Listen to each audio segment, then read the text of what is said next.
Well, good morning. Day 2 on the farm. I just had a really good sleep in this Oxwagon last night. Bed was really comfortable.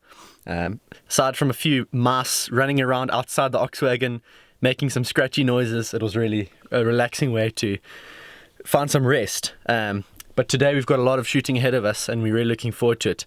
As you can see outside, if we go right over here, it is a beautiful day. I think we're gonna have a lot of fun today. Let's get straight to it, shall we?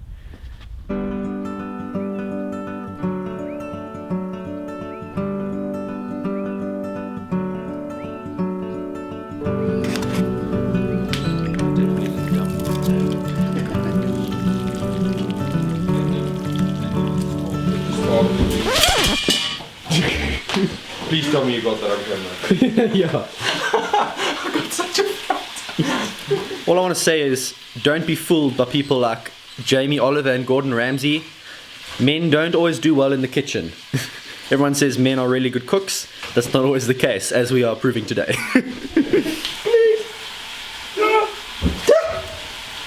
I got it. Oh no.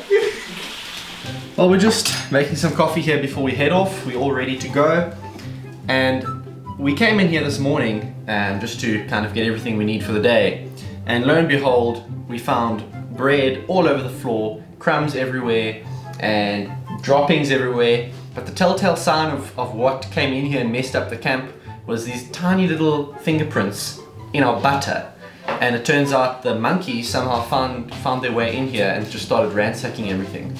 The plain and simple fact is that they're an absolute nuisance, so we've kind of just been motivated a little bit more to go out and do our job today.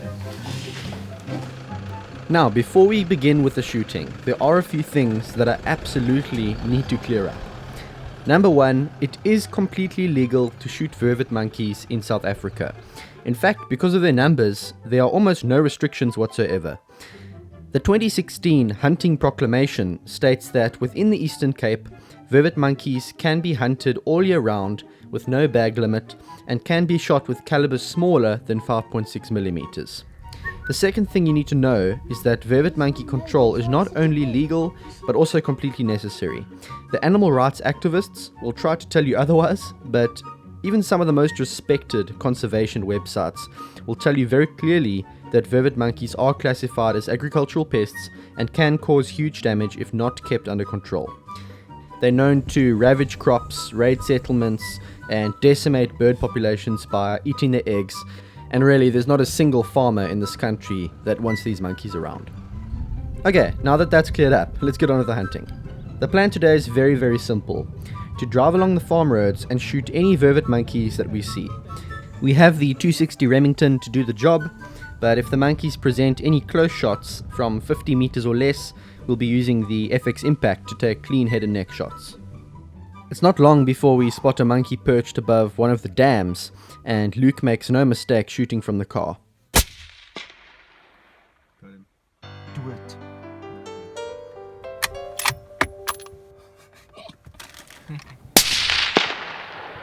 Got him. Do it. The Witmoskloof Conservancy covers about 50,000 hectares, and with a troop of monkeys around every single corner, we really have our work cut out for us. Most of these shots are from well over 100 meters, and the 260 does a fantastic job of taking the monkeys out humanely with minimum effort. In fact, it goes far as to say that the most difficult part was actually just trying to spot the monkeys in the first place, as they're used to being shot at and know how to hide themselves very, very well.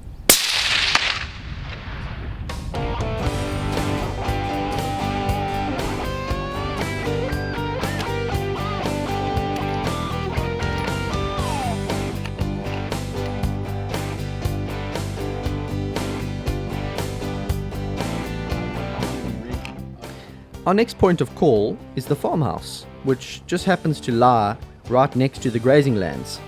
We know that the monkeys like to raid this particular area, and in an effort to not disturb the farmers and the livestock, we put the 260 away and bring out the FX Impact. This rifle has more than enough power to send a pellet straight through a monkey, but shot placement is very important.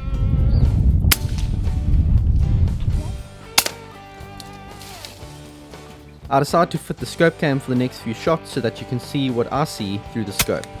It's quite a cool perspective, and it does a great job of demonstrating just how effective these PCP air guns can be for pest control if used responsibly.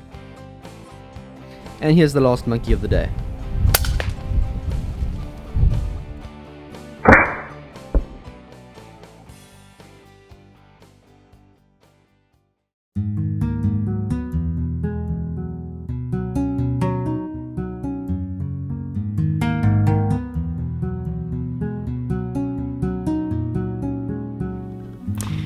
Oh, well, it was really hot today, about 40 degrees earlier today, maybe even a little bit hotter, but the clouds have just come over. We're hearing a bit of thunder in the background, and the wind has just suddenly died down, so it's nice and cool all of a sudden, and that makes it pretty much perfect for just relaxing at the campsite, maybe putting out some gongs a few hundred meters away for the rifle, and I'm probably going to put one up at about 100 meters for the air gun and just do a bit of shooting. That should put our minds at ease for tomorrow when it comes to the ground squirrels that we want to go after.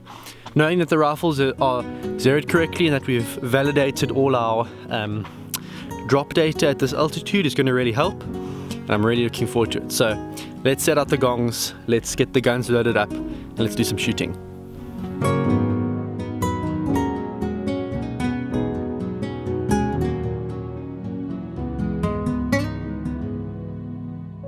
Since we're doing some varminting on this trip, we're out here and we thought we'd just do some trajectory validation with the rifle in this area at the altitude and the different conditions.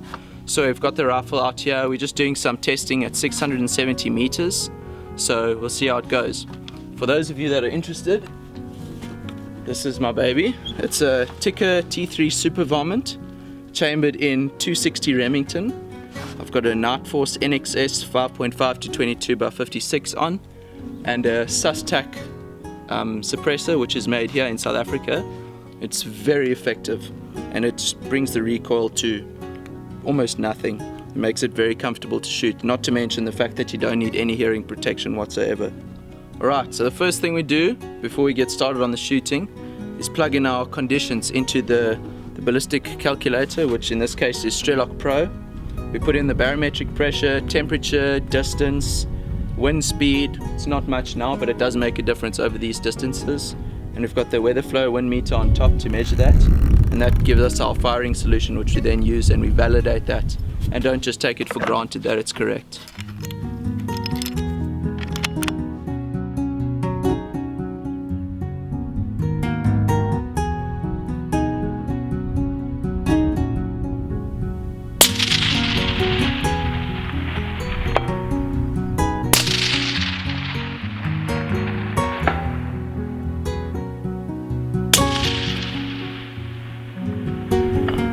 Small gong. Nailed it. No. Sweet. You guys are up.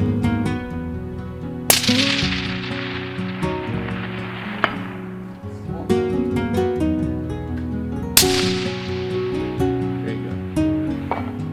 Yeah, that's much better.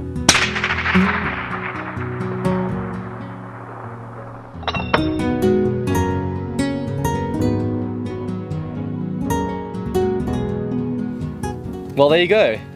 Luke and I are both hitting an 8-inch gong at 670 meters, which is well over 700 yards. So we're going to be feeling very comfortable going into tomorrow, taking shots at small targets like ground squirrels from a couple hundred meters out. So it should be really interesting. I think the only factor that we're a little bit concerned about is the wind. So if the wind is swirling a little bit tomorrow, if it's very inconsistent, it's going to make things a lot more difficult than this. This is almost negligible wind, so it's going to, like right now, it's up to the rifle's accuracy and our ability to shoot and our ability to hold over for the or just for the elevation change. But tomorrow, if wind's at play, then it's going to definitely make things a bit more difficult, but we'll see how it goes.